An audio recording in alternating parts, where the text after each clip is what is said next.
A New World. Go on Amazon and get it. If you don't get it, then that's your problem because you're not going to realize what you're missing.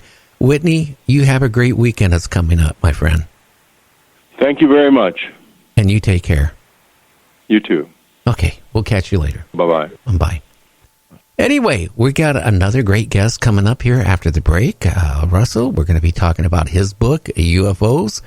And again, check out this book, A New World. I'm only a fourth way through it, but I tell you, it's opened my eyes, it's opened my heart, and I do feel that they are trying to communicate with us, and I don't think we understand how they're doing it. Get this book, seriously. If you know somebody who's been abducted or had any type of encounter with a UFO, alien, or whatever, think about it. A New World. Great Christmas gift. We'll be back in 2.5 minutes. You're listening to Night Dreams Talk Radio with Gary and James Chrisbaum.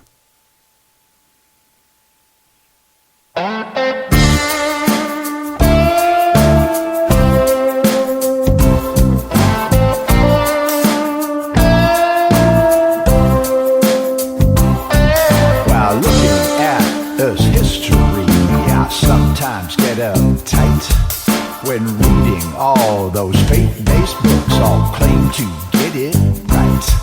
In volumes of religious texts which have their own agenda, there lies a silver thread of truth mixed in with propaganda. Be careful what you say to those with whom you'll be at odds, who've taken on the dogma in the pantheon of gods.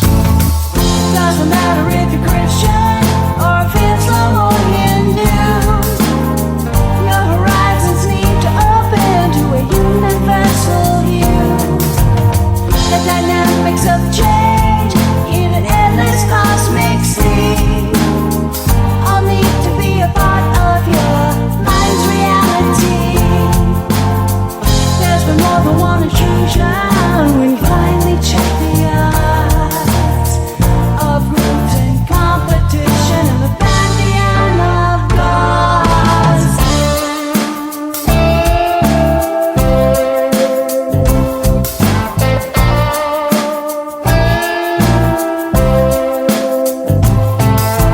Aztec gods, Celtic gods, gods of ancient Sumer, all of them exist today, and it's not just myth or rumor. Greek gods, Hindu gods, all gods in relief, weave a magic tapestry of spiritual belief. All of them have been here, part of spiritual decorum, and all of them are aspects of a complex cosmic forum. Doesn't matter if you're Christian or if Islam or Hindu, your horizons need to open to a universal view. The dynamics of change in an endless cosmic sea all need to be a part of your mind's reality.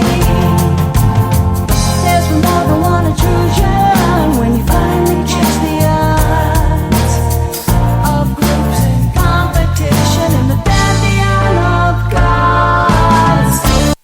You're listening to Night Dreams Talk Radio After Dark with our host, Gary Anderson. And that is me. I'm still recovering with, from Whitney being on the show again. His book, A New World. You need to read it. Seriously. It takes a lot to blow me away. James, you know what? After I'm done with it, I'm going to mail this book to you because it's going to open your eyes up to a lot of things. Like I said, I'd only read a fourth of it. And I tell you, it's got me really thinking now more than ever. And maybe that's why I'm kind of in a downer here today about it, because it's opened my brains up to, alien abductions, implants, and how they communicate. Yeah, my eyes are open. I've got a lot I could tell you. I'm not. Maybe tomorrow I'll tell you when we talk to each other that I kind of just receive, so to speak. But yeah, there's a lot going on there, that's for sure. And listen, I'd be thrilled to read that book. Like I say, his first book blew me away. Not to mention all the other ones. It's subtle. It's, in the book, it's like subtle. They give you subtle answers where you wouldn't expect it, but there they are. They don't come out and just say what it is. I don't think they know how to communicate to our level, our intelligent level. That could be the issue. Maybe we're not intelligent enough to understand them. So they have to do it subtly.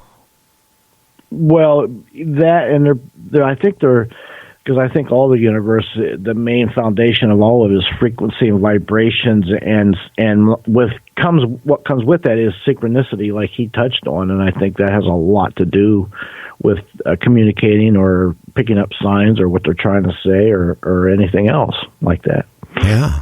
Anyway, I was blown away with him, and I had to throw in Art there because he was a good friend of Art, and we had to make that little short bond there.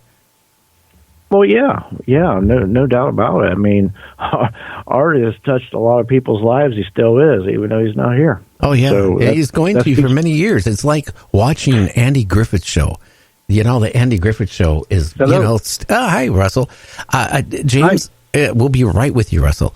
Okay. The Andy Griffith Show, how many years has that been shown on? 50 years on TV? It's showing virtually every major city across the country 50 years later. The Art Bell is going to be the same way. 50 years from now, people are going to be tuning in and listening to Art Bell. And a lot of the stuff that Art talked about is coming true today, or it's just as irreverent today as it was in 1995. How's that? That's true. And here's another little food for thought. All these radio waves that's been going out for 20 plus years of Art Bell's and everybody else's, these aliens are going to hear these interviews. So that ought to be interesting. It should be. Now, we're going to be talking about a gentleman who wrote a book, a great book on overlords of, I'm going to let him tell you. Russell, are you still there? Yes. How's your day going? Oh, it's just fine. I listened to Whitley Strieber. I actually feel quite honored to be on a back-to-back show with him, and he said a couple of key things that I'm going to be looking into. So that was great to hear him. Oh, yeah. And I'm looking forward to his the audio version of his book, A New World, because I do this strange thing where I listen to Bluetooth speakers with audiobooks all night, and my dreams are choreographed by the information that's coming in my ears. And it started out a little awkward where the characters in my dreams would speak the words of the book, and it's turned into something completely different after a couple of years of doing this. And I learn a lot by doing this method.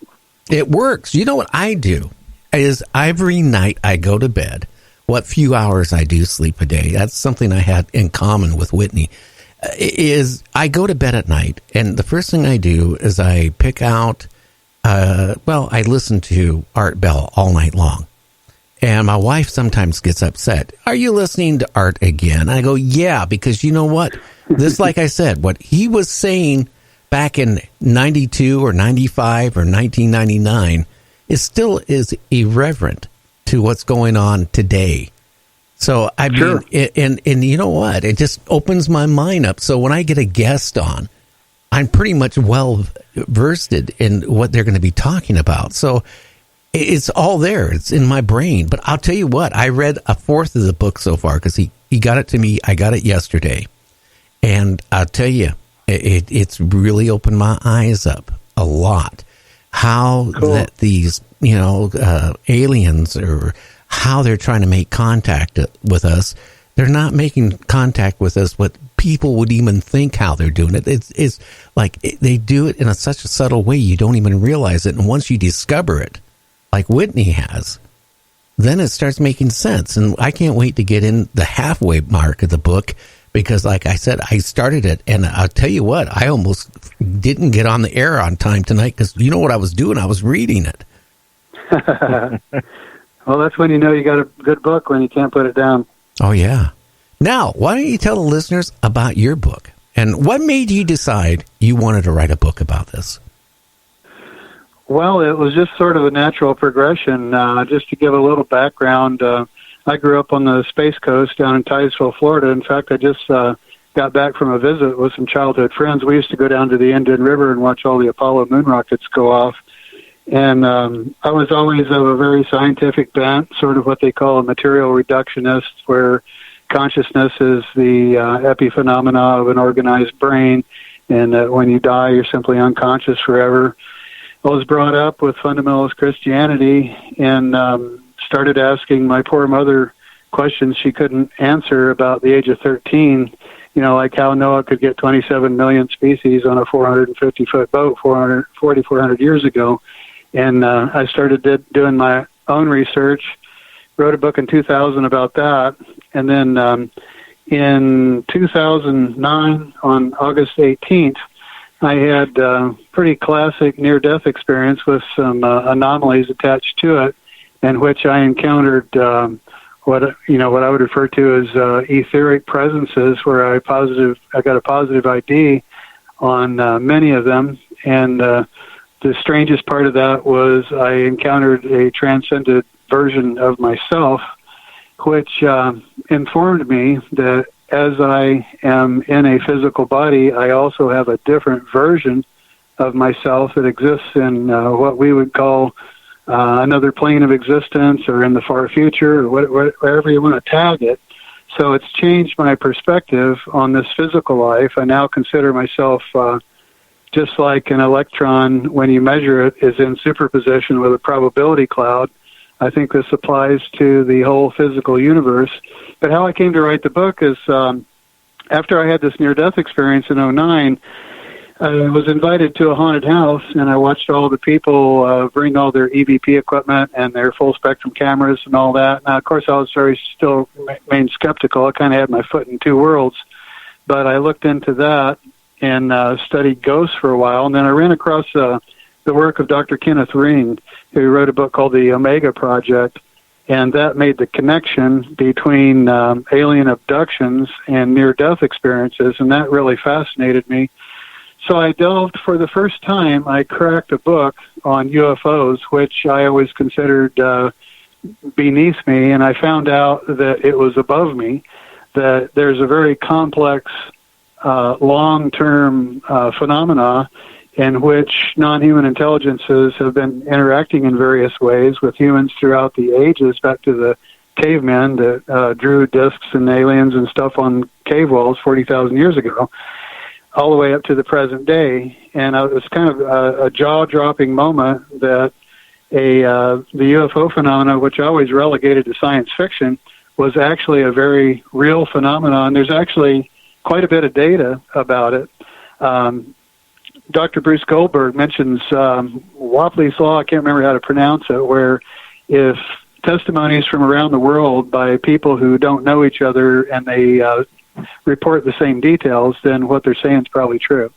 So there's quite a bit of data accumulated. So I naively started trying to accumulate all the classic cases. I was going to write a notebook with all the classic cases from antiquity. Read the Book of Enoch and the references in Ezekiel and the Bible, and the early paleo sightings, the Great Airship Mystery of 1897, the ghost rockets, the whole shebang, and then 1947 forward, with all the tremendous number of sightings and interactions with UFOnauts that people have had. And what I found out was that it was an impossible task, but I'd already had several hundred pages.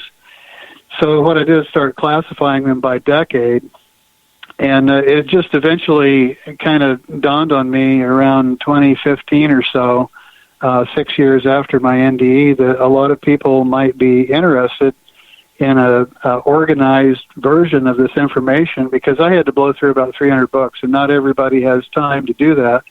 So I condensed all of the information and all the speculations and all the theories and conclusions that about 40 different major UFO researchers came to after devoting decades to it, and put it in a very condensed, organized fashion So in my book, Overlords of the Singularity, I've got the whole progression from the NDE to the ghost research to the delve into UFOs and cryptids and so forth, and put it all together in a great big giant